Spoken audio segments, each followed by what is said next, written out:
honor to be giving this Silver Jubilee lecture. And I called it Coming of Age because I worked out that I've been a professor here for 37 years. So I thought it would be appropriate to give some history of the NHLI. But in all this time, I was never asked to give an inaugural lecture. So I thought I'd use this opportunity to tell you how I got to come here. And then I want to end the talk. Well, actually, most of the talk is going to be on our current research because I think that's more interesting than the past. So I did undergraduate training at Cambridge University, which at that time had no clinical school. So you had to leave and go somewhere else. I went to Oxford Medical School, and then I did house jobs in Oxford at the Radcliffe Infirmary. And then I applied for a job here at the Brompton. So I started as an SHO in 1973 and worked for a wonderful clinician called Frank Scadding, not to be confused with Guy. He was a brilliant clinician and a very good teacher. And it was rather fun being a houseman here because everyone was very friendly. There wasn't much work to do. And you got free meals with beer when you were on duty. So everyone had a good time. But then I went on and did another house job at Queen Square in neurology. And I wanted to do neurology, but I needed to get a registrar job. So I joined a medical registrar rotation at UCH, which was really excellent. And I worked for some very inspirational people, but the most inspirational was John Stokes, who was a general physician who knew everything about everything. He was quite a remarkable man, but quite unknown now because he never did any research or ever wrote a paper.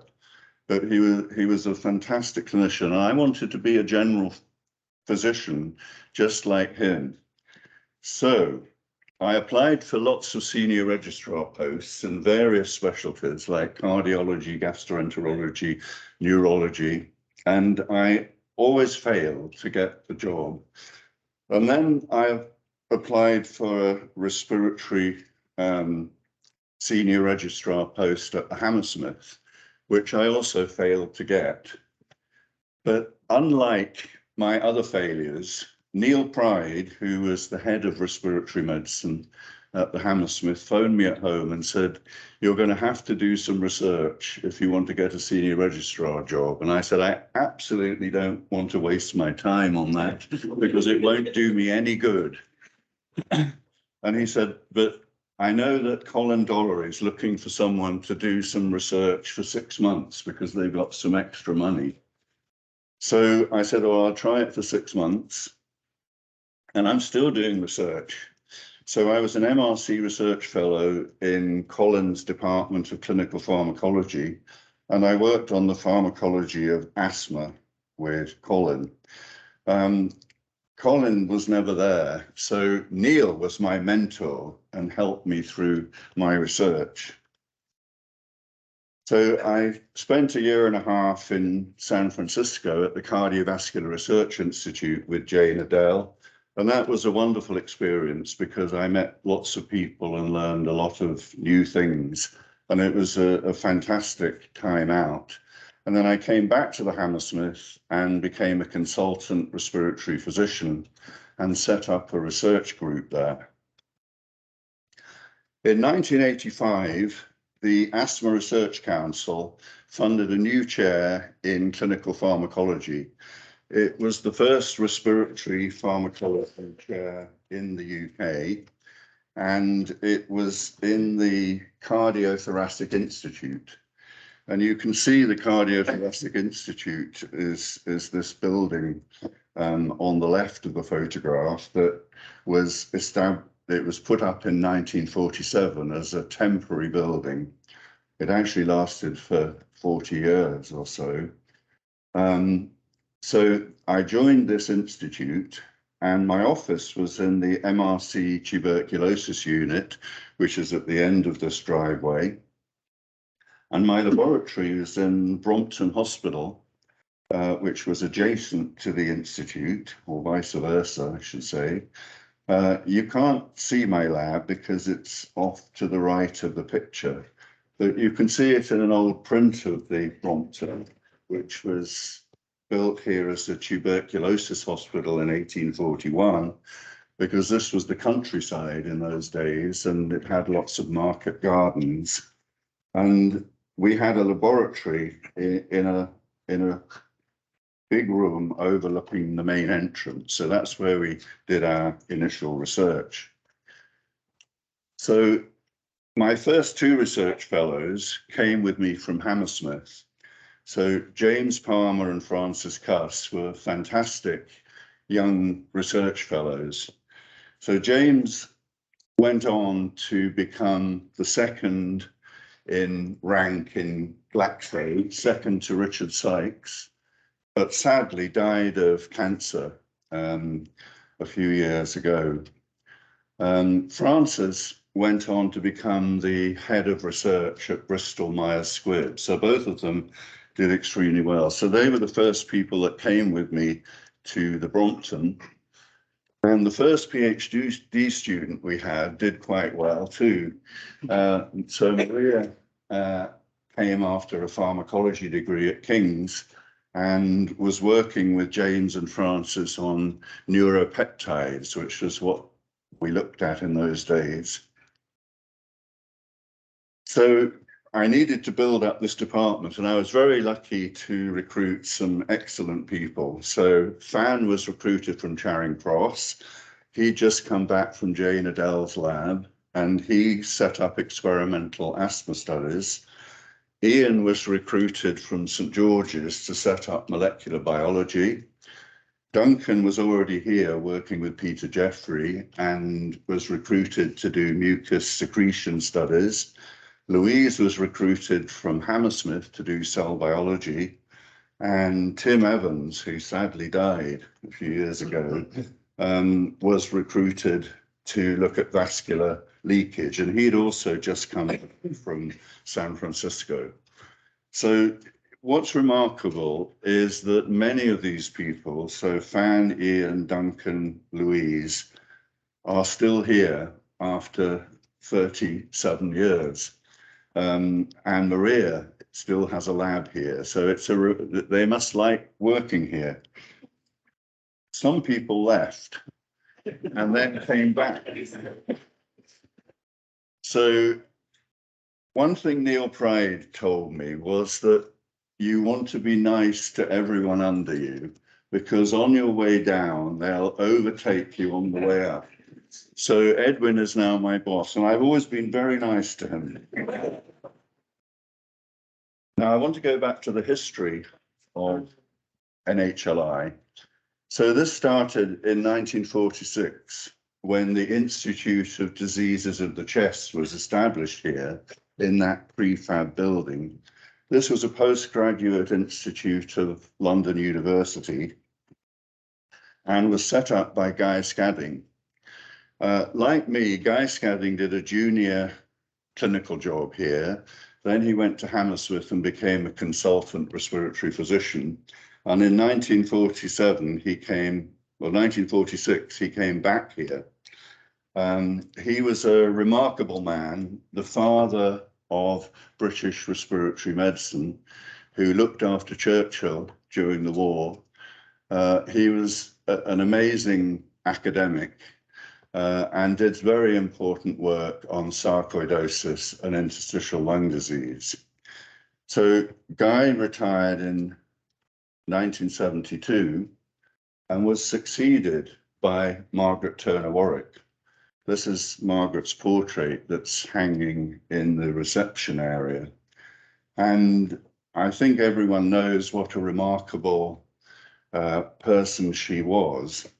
So the Institute of Diseases of the Chest combined with the Cardiology Institute to form the Cardiothoracic Institute in 1972, which was part of the British Postgraduate Medical Federation of various institutes that were attached to London University. So here's the portrait with Margaret looking at it. And she was a remarkable clinician and administrator, but she also did some really important work on interstitial lung diseases, carrying on the work that Guy Scadding had begun. And she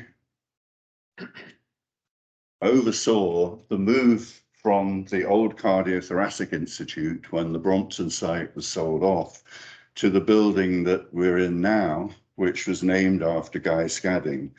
And I think that happened just before she retired. So I actually took over her job in this building. And that was in 1972 when she retired, and then became the first female president of the Royal College of Physicians in its 500-year history. So the chair was then renamed the Margaret Turner Warwick Chair. And at that time, you probably don't remember this, most of you, there were only 4 respiratory professors in the whole of the UK. Now there are probably 4,000, and that's just in the Brompton. But it was a very rare thing to be a professor of respiratory medicine, in contrast to many other disciplines. So I did this job for 35 years, and then handed over to Gisley, who's there. So I wish you every success in your next 35 years. Now, there have been some outstanding deans of the Institute. So when I joined, Tim Clark was the dean. He'd previously been the dean of Guy's, so he was quite good at being a dean. He was an extremely able administrator and a very nice man. And he formed a close link with Lord Ron Oxborough at Imperial and facilitated the joining of this institute to Imperial College through their personal chemistry. Tim was that who sadly died a couple of years ago. Tim was succeeded by Malcolm Green, who decided that we needed to change the name of Cardiothoracic Institute because nobody understood what it meant. And so he's the one who changed the name to the National Heart and Lung Institute, and also set up the British Lung Foundation. But he was very important for facilitating our links with Imperial College.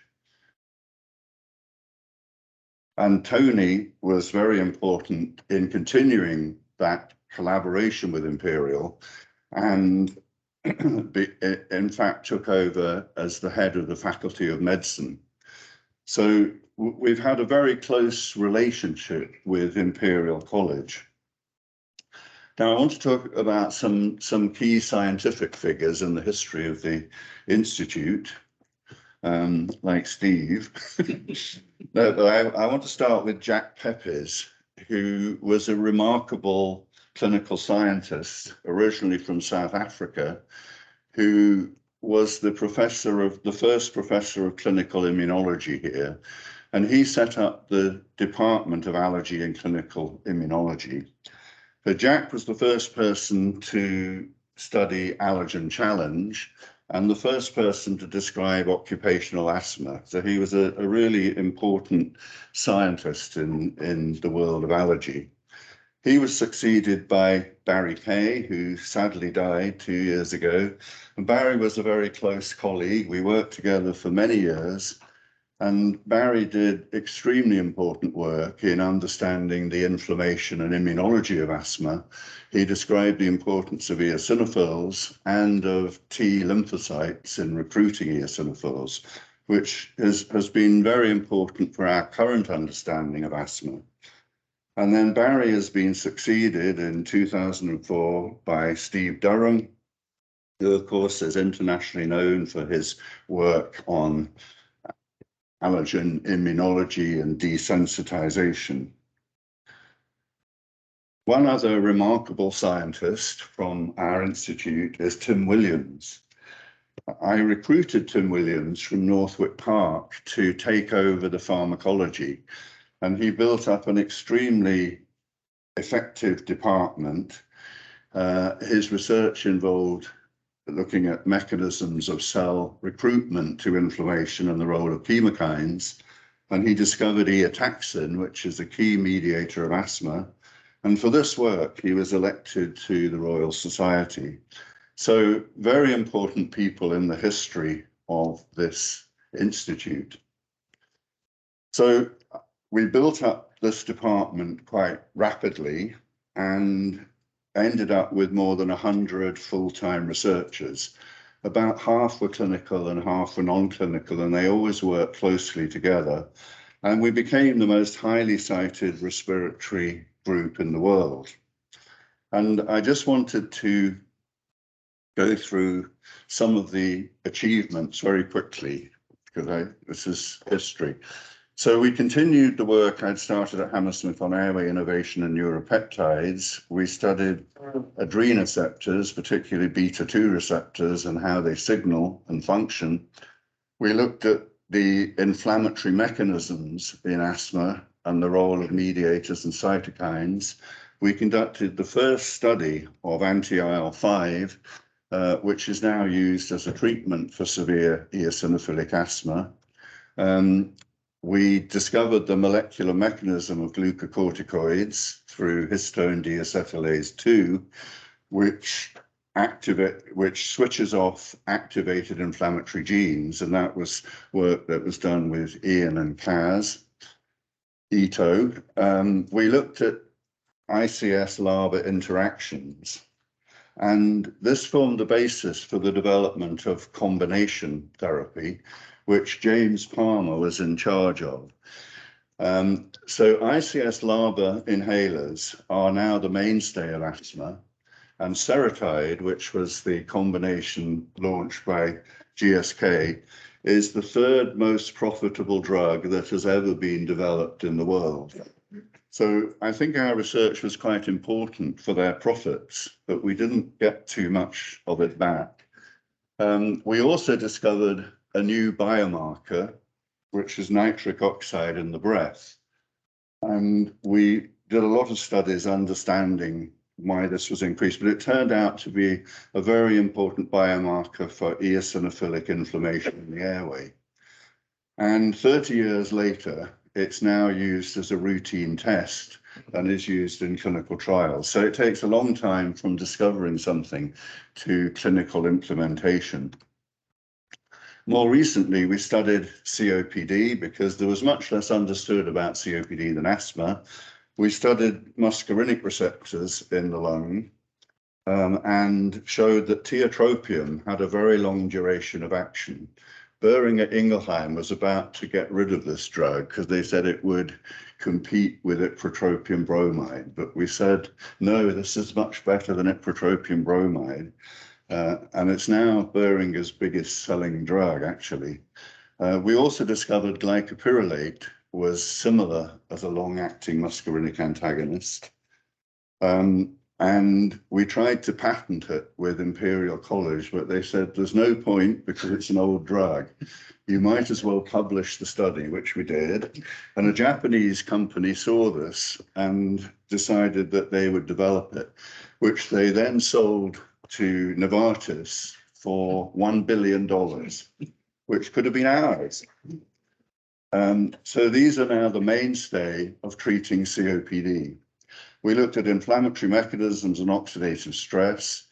We looked at why steroids are not working in COPD inflammation, and that's because HDAC2, which we had found is necessary for steroids to switch off inflammation, was reduced, so the steroids were not able to work. With Louise Donnelly, we discovered that macrophages were unable to phagocytose bacteria properly in COPD, and that this may lead to bacterial colonization of the lungs in COPD patients. And more recently, we've been looking at accelerated lung aging mechanisms. So for the rest of the talk, I'm going to just discuss some of the work that we've done recently, understanding aging, which is a big problem. Well, it's not such a problem if you don't age. It's better to age healthfully. But in the whole of human history, all the people who've reached the age of 65, half of them are alive today. Now, this is remarkable. But the number of people in the world over 65 will double in the next 25 years. So this is an explosion of elderly people. And a third of the babies now born in this country are going to live to 100 years. So what happens with old people is that they develop diseases of aging, and the longer you live, the more diseases you get. And these diseases have to be treated, and this is very expensive, not to mention giving a poor quality of life to elderly people. So diseases of accelerated aging are particularly important. They account for the large proportion of non-communicable diseases, which are the commonest cause of death and disease burden in the world. And this is something increasing as populations age. And many important causes of death are diseases of accelerated aging, including cardiovascular diseases, which are the commonest cause of death, COPD, which is the third commonest cause of death in this country, bone disease, type 2 diabetes, chronic kidney disease, Alzheimer's, are all diseases of acceleration in the normal aging of the organ. But often elderly people have more than one of these age-related diseases. So this is what we know as multimorbidity of the elderly. So in this country, if you look at people over 60, 65% of them have more than two age-related diseases. And that's probably because they share common pathways, they're comorbidities of each other. And this is increasing. So if you look at people with 3 or more diseases of accelerated aging, the numbers increased by about 50% in the UK in the last 10 years. So this is a remarkable increase in elderly people with disease.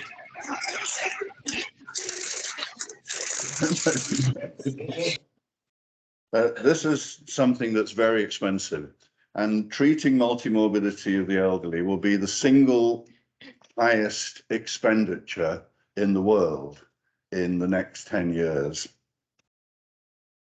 So I'm going to talk about accelerated aging and COPD because that's what we work on. But COPD is quite a good disease to study this process because you can get access to cells that age, and it's common, so you can easily find patients to get clinical samples. So it's a good disease to study this process. And we know that in COPD, there's chronic inflammation in the lung with many inflammatory cells, particularly neutrophils and macrophages that are markedly increased in number. And all of these cells release a lot of mediators. More than 100 different mediators have been identified to be increased in COPD. And this combination of mediators produces the pathology of COPD. The first lesion is small airway fibrosis, which leads to progressive narrowing of peripheral airways, which leads to the shortness of breath on exertion. That is the main clinical feature of COPD. Emphysema is much less important in causing symptoms and tends to come on late and has much less influence on lung function than small airway disease. And then you get mucus hypersecretion or chronic bronchitis. So this pathology progresses, so you get progressive airflow limitation. So the idea is that you want to stop this disease progressing. And so people have blocked various mediators that are increased in COPD, like TNF, which is markedly increased in COPD, but anti-TNF treatments are completely ineffective. And the same is true of every other mediator antagonist. And the obvious explanation for this is that there are too many mediators to antagonize with a single antagonist. So it's better to look at broad spectrum anti-inflammatory treatments. Corticosteroids don't work in most people, so people look for alternative anti-inflammatory treatments.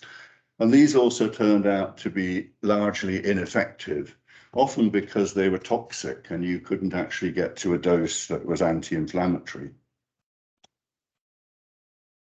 But what our research suggests is that this chronic inflammation is a consequence of accelerated lung aging and cellular senescence, because cellular senescent cells release an array of mediators, which has been described as the senescence-associated secretory phenotype, or SASP. And this includes various cytokines, chemokines, proteases, growth factors, and is driven by pro-inflammatory signaling pathways like NF-kappa B. Now, it turns out that the inflammation in COPD lungs exactly mirrors the SAS pattern of mediators. And that suggests that perhaps a better approach to treating COPD in the future is to target the senescence with new classes of drugs called senotherapies. So when Kaz Ito was working in our lab, we got interested in aging. And we know that lung function declines slowly with age, but normal people never live long enough to develop symptoms. They would if they lived to be 160. But elderly people have abnormal lungs. You can see there's reduced density on CT scan because of increased air spaces, reduced gas diffusion, loss of elasticity, there's narrowing of small airways, and there's a chronic inflammation. And these are the features that we see in COPD. So we hypothesize that COPD is an acceleration of normal lung aging, and it's accelerated by chronic stress from smoking, which produces oxidative stress, or in poor countries, biomass smoke exposure. So it accelerates the decline in lung function, which is normally protected by various endogenous anti-aging molecules. And so we hypothesize that the acceleration of aging is a consequence of the loss of the protective anti-aging mechanisms in the lung. And this would lead to the accumulation in the lung of senescent cells. But actually, this process is a very important disease mechanism in chronic lung diseases in general. So it's a key mechanism in IPF, in cystic fibrosis, bronchiectasis, some people with severe asthma, and pulmonary arterial hypertension. It's easy to spot senescent cells because they stain blue with a dye that stains for senescence-associated beta-galactosidase. So you can see the number of blue cells easily. So if you take airway epithelial cells in culture, for example, and expose them to hydrogen peroxide, which is an oxidative stress, you can see increased numbers of blue staining cells because the oxidative stress has induced senescence. If we now take small airway epithelial cells from lungs of COPD patients and compare them with cells taken from age-matched controls that may be smokers or non-smokers, but they don't have airway obstruction, you can see that there's an increase in the number of senescent cells in COPD. But every cell type in the lung is senescent, so we see that in fibroblasts of the small airways, in alveolar type 2 cells, and even outside the lung in circulating endothelial progenitor cells. So we now know a lot about the molecular pathways of senescence. Proliferating cells progressively shorten their telomeres, and when this reaches a critical length, it activates the DNA damage response, which then activates P53, which signals to the cyclin kinase inhibitor called P21, which puts the cell into cell cycle arrest. So what we mean by cellular senescence is cell cycle arrest. These cells are bigger than normal. They take up this blue dye, And this is described as replicative senescence.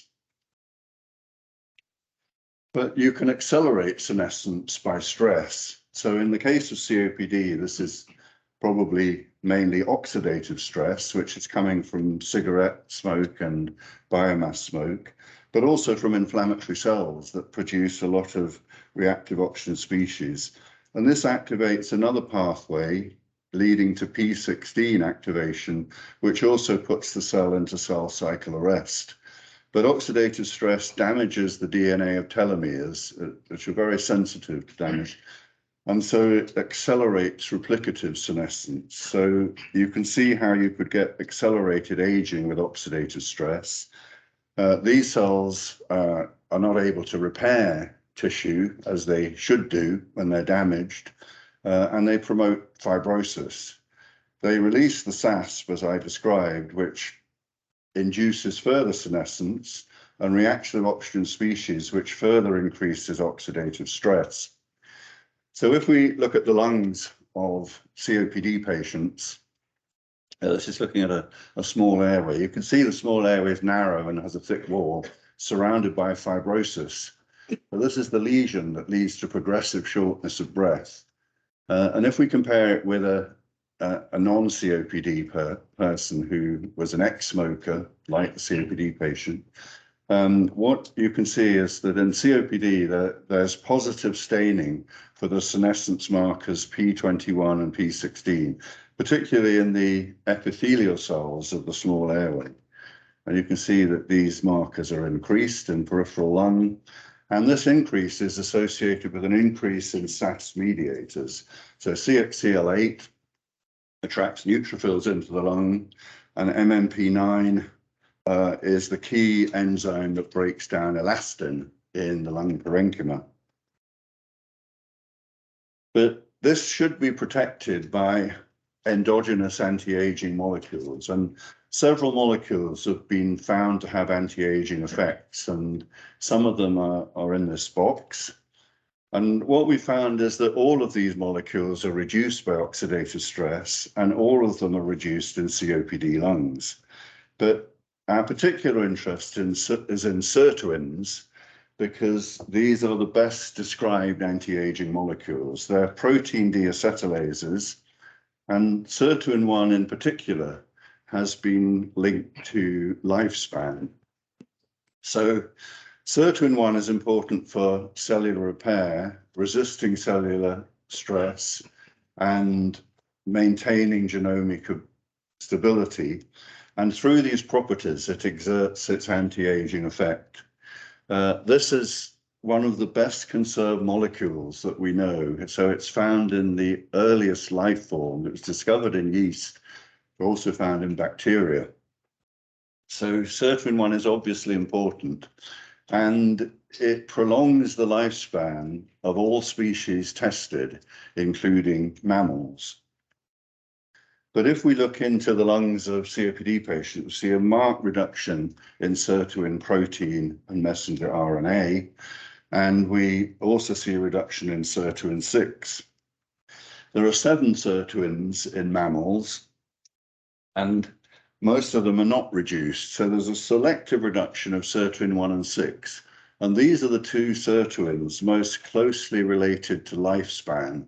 So it fits in with the idea that losing sirtuins may accelerate aging.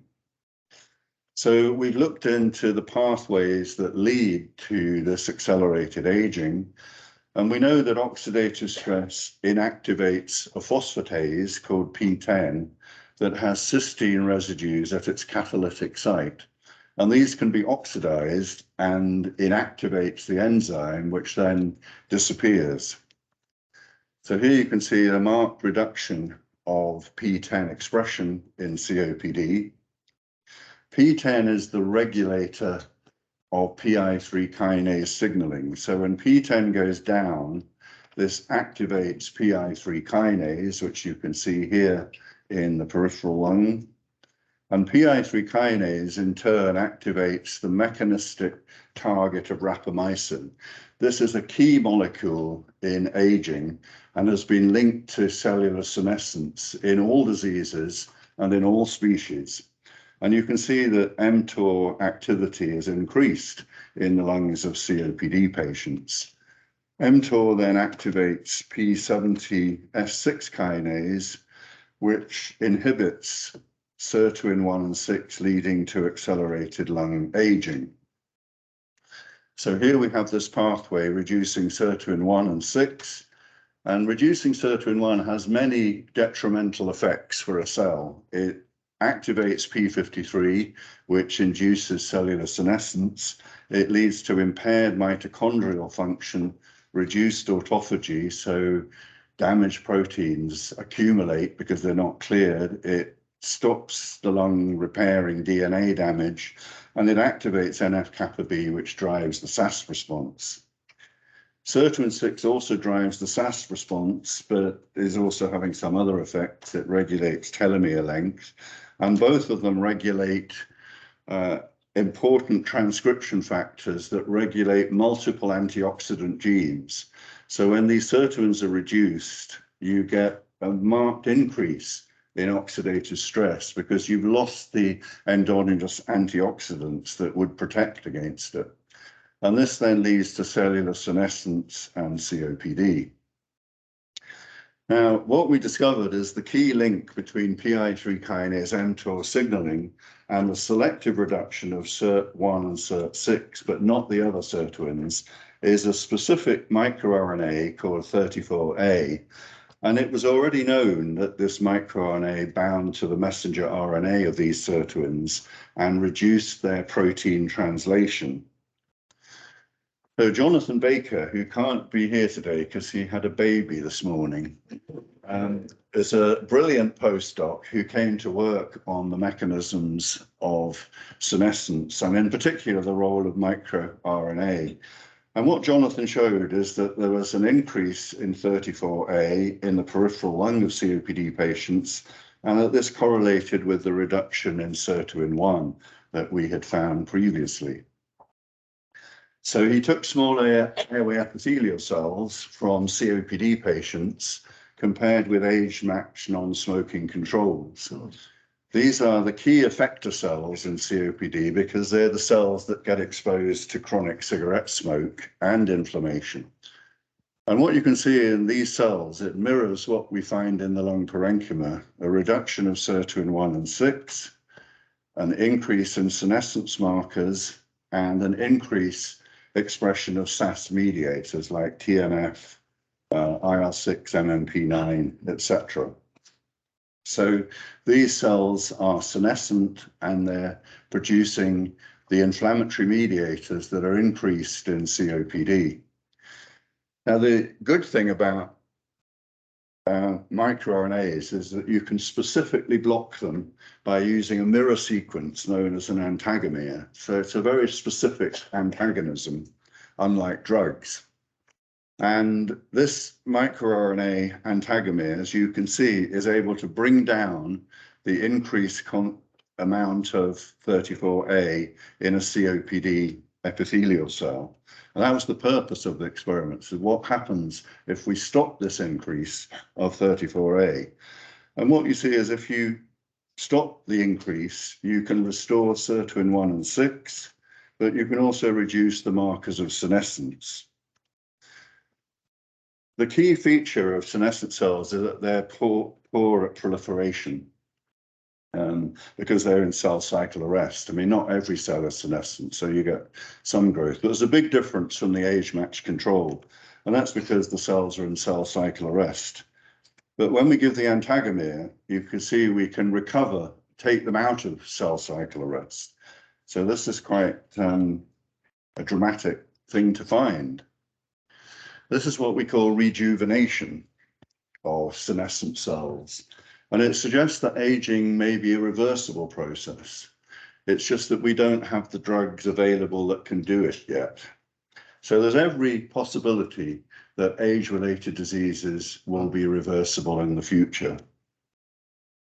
So I mentioned that the key thing in the pathology of COPD is small airway disease with these narrowed airways and thick walls.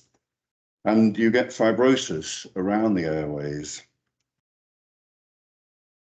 And if you look at the fibroblasts around these airways, you can see that they're senescent compared with age-matched controls.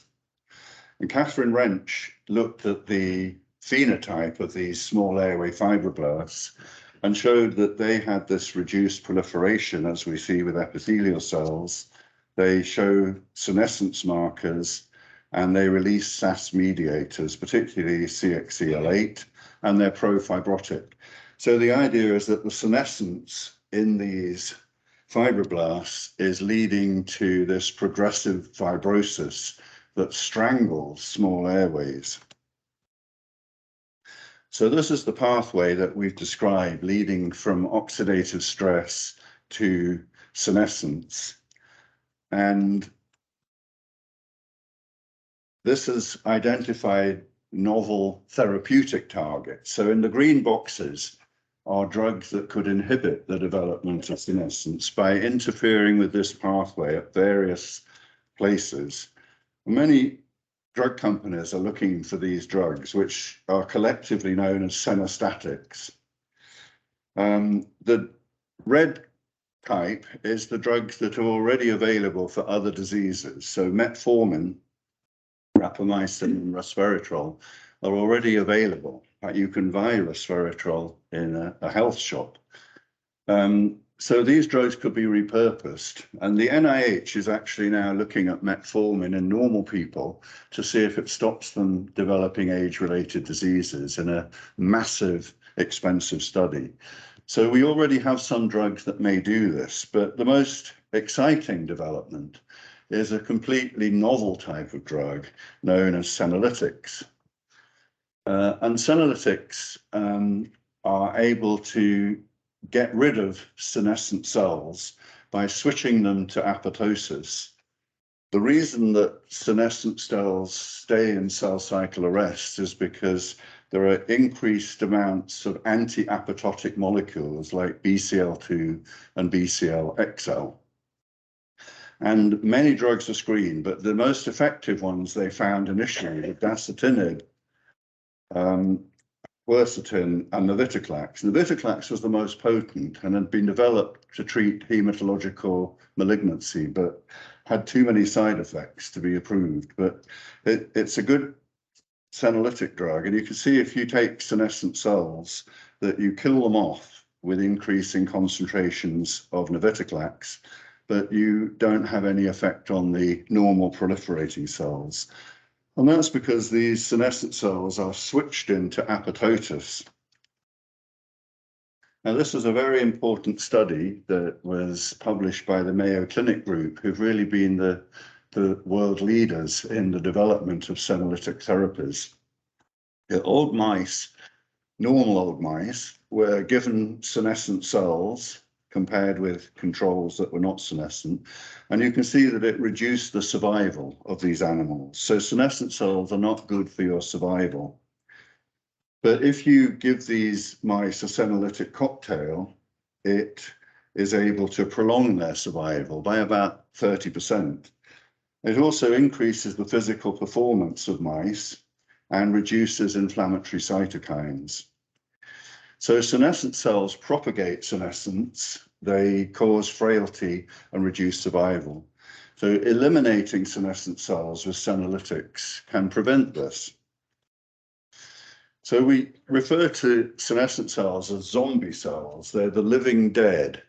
So they're persisting in tissues, releasing lots of unpleasant mediators. They will not die.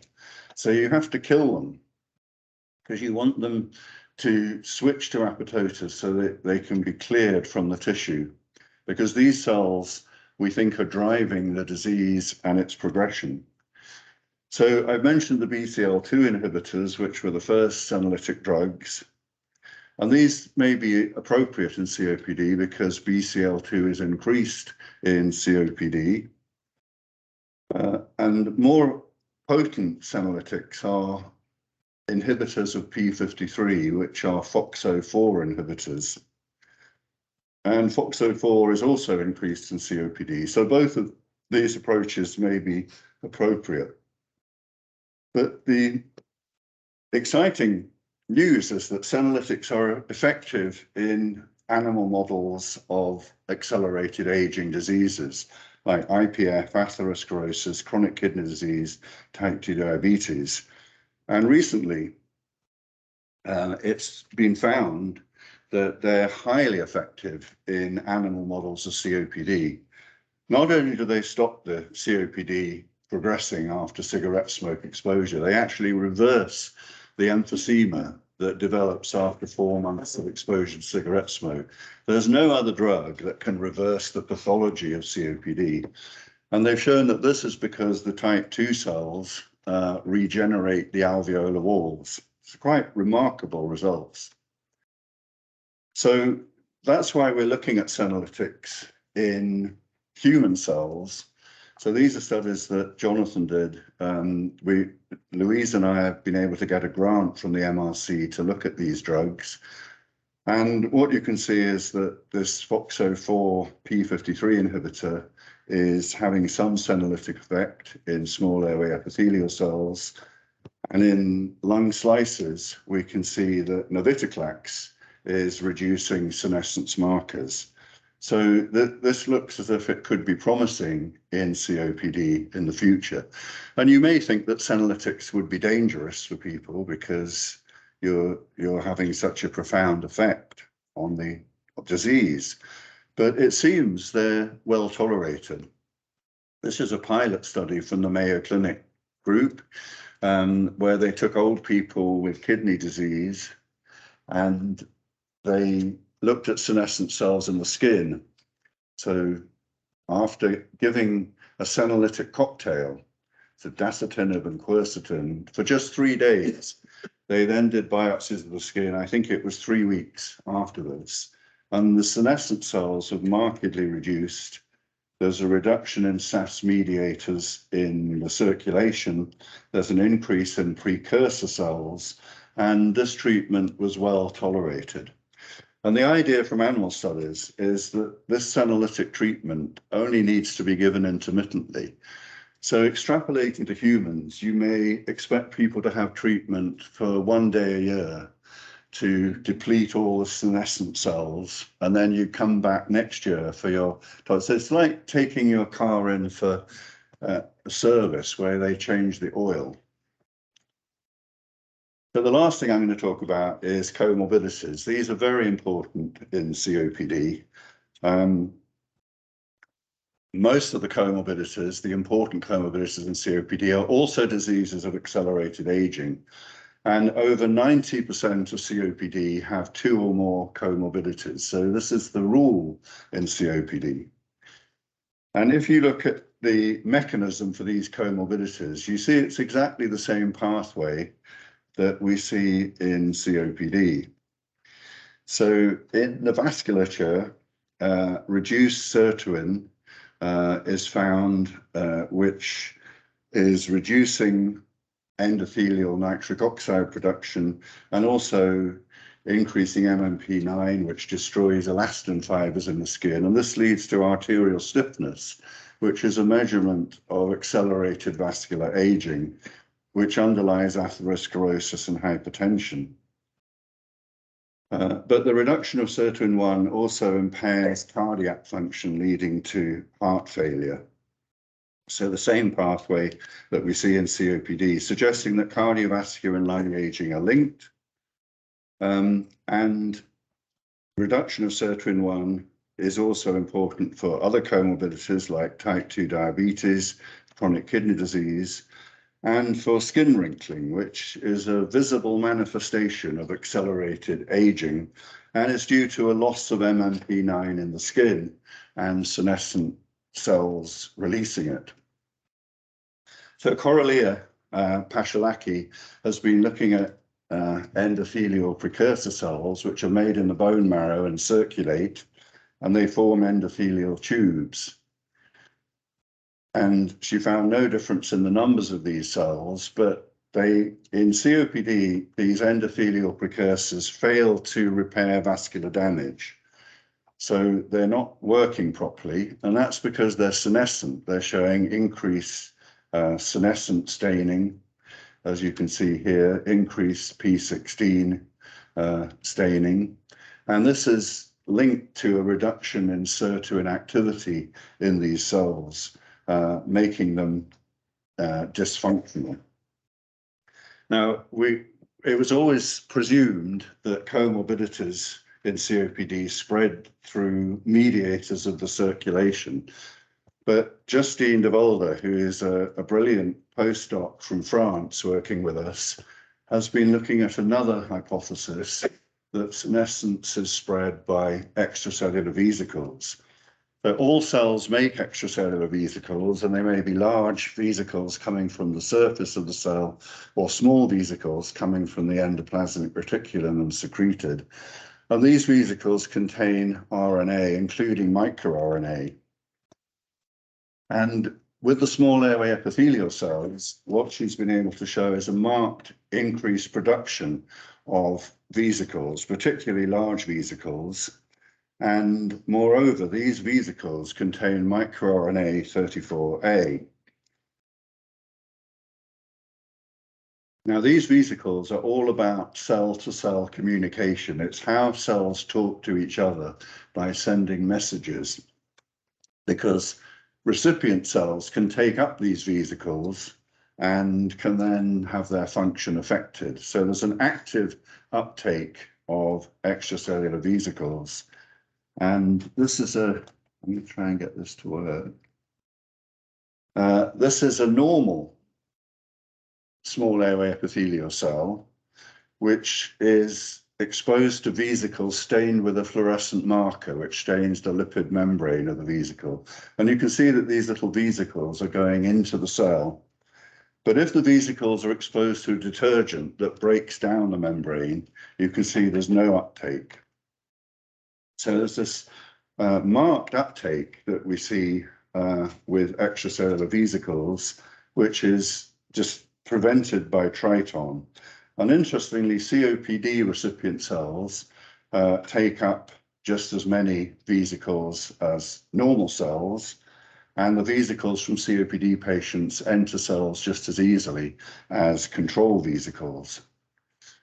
So with these control cells, what Justine has shown is that if you take COPD extracellular vesicles, they increase the microRNA 34A in the recipient cell. So they've transferred it from the donor cell to the recipient cell that was previously normal. So it's getting this message coming, and this leads to a reduction in sirtuin-1 and an increase in senescence and increase SA-beta-gal staining, and the cells start making a SAS mediator, IL-6.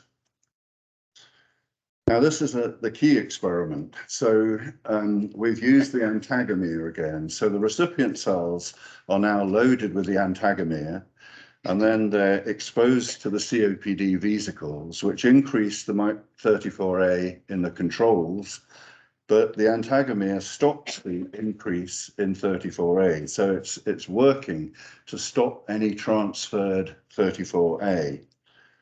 And this leads to an increase in sirtuin-1 and a reduction in senescence. So what it's telling us is that senescence is spreading. So here's a senescent cell. This is a diagram trying to show this. So these increased numbers of vesicles coming out, they contain 34A. They get taken up by non-senescent cells. So it means senescence spreads across the epithelium through this pathway. But these vesicles can also be taken up by other cells. So they can be taken up by fibroblasts. And you can see that fibroblasts are taking up these vesicles rather more slowly than the epithelial cells. But this can then reduce senescence induce senescence in the fibroblast, but can also be taken up by other cells like AT2 cells, and we're currently trying to set up these cells to look at this. So this accounts for disease progression in the lung. But these vesicles protect microRNA from degradation in the circulation from various enzymes. So these vesicles can then spread around the body and be taken up by other organs. For example, they could be taken up by endothelial cells or other organs, or kidneys, for example, and lead to accelerated aging. So you then have an explanation for COPD comorbidities, but you also have an explanation for multimorbidity of the elderly, because all of these aging organs are going to make the other organs age as well. So they all go together, which is why you get increasing numbers of age-related diseases the longer you live. And of course, because they're coming in the blood, we can take blood samples to actually measure these vesicles as biomarkers of aging. And we can also use the engineered vesicles to actually deliver drugs to COPD cells by nebulization. So we're currently looking at some novel antagomeres developed by AstraZeneca that are much more effective at inhibiting 34A. That could be a therapy. So in conclusion, chronic lung diseases are characterized by accelerated aging with cellular senescence, mitochondrial dysfunction, which I didn't have time to talk about, and SAS mediators. Oxidative stress drives this through a reduction in PTEN and activation of PI3 kinase mTOR signaling, which reduces the anti-aging molecules sirtuins 1 and 6. 34A plays a key role in regulating these two sirtuins and mediates cellular senescence, which can be blocked by blocking 34A specifically to allow rejuvenation of COPD cells. 34A is spreading senescence through extracellular vesicles, accounting for disease progression in COPD and for comorbidities. Understanding the pathways of aging has identified novel targets of therapy, some of which can be repurposed from existing drugs like metformin, but has also identified a novel class of drugs, senolytics, several of which are in development that may be given only intermittently. Google and Amazon have both invested more than $1 billion in a search for new senolytic drugs, because they see this as the future of medicine, because this may treat multimorbidity of the elderly. And it's not a question of prolonging life, it's maintaining healthy life. So increasing the health span is the aim of this research. But it takes a long time to develop new drugs, and you can already intervene with dietary substances. Resveratrol is found in red wine, a very good rationale for drinking it. French Bordeaux, I think, has the highest concentration of resveratrol. But fruit and vegetables contain antioxidants and flavonoids. Green tea, catechins, green apples contain the senolytic quercetin. Many of these are combined in a Mediterranean diet, which has been shown to reduce cardiovascular aging in mice. And calorie restriction, severe calorie restriction, can activate anti-aging molecules because it switches on the production of sirtuins, but it's difficult to tolerate. So people are looking at intermittent calorie restriction. And finally, physical activity is known to have anti-aging effects. The mechanisms are not certain, but it's related to metabolic switching in cells. So the last slide is to say thank you to many, many people. So I've thoroughly enjoyed working here in the last 37 years, most of the time. So I want to thank all my wonderful colleagues at NHLI and Imperial College. We've had some wonderful collaborations with Imperial and with other people in the Institute. All of the PhD students, who had more than 100 PhD students and postdocs working in our department, all of the international visitors, who had people from almost every country in the world coming to work in our lab, and all of the patients from the Brompton and St Mary's who have been the subjects of our clinical translational research. So I want to just acknowledge specifically the people involved in the aging research that I described. So Jonathan and Justine I've mentioned, but I highlight Louise's contribution because she's allowed me to join her group. So we have very good meetings and we're doing lots of really interesting work together. I want to thank all our collaborators, of whom there are many, but I particularly want to thank Jim Hogg, who's a pathologist from Vancouver, because he's supplied us with a lot of the lungs that we used in our early research, and we made him an honorary professor in our department, and all the funders. I was very lucky to have several program grants from the Wellcome Trust and the MRC. In fact, the senescence work was really funded initially by an MRC program grant that was renewed. The charities that funded us and our funding from many different pharma companies. And finally, to thank you for your attention.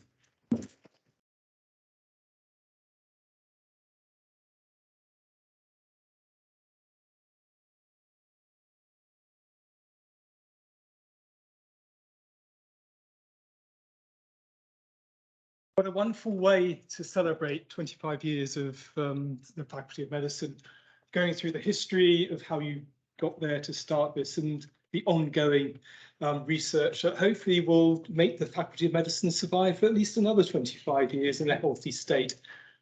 So I'm aware that Peter mentioned that you know,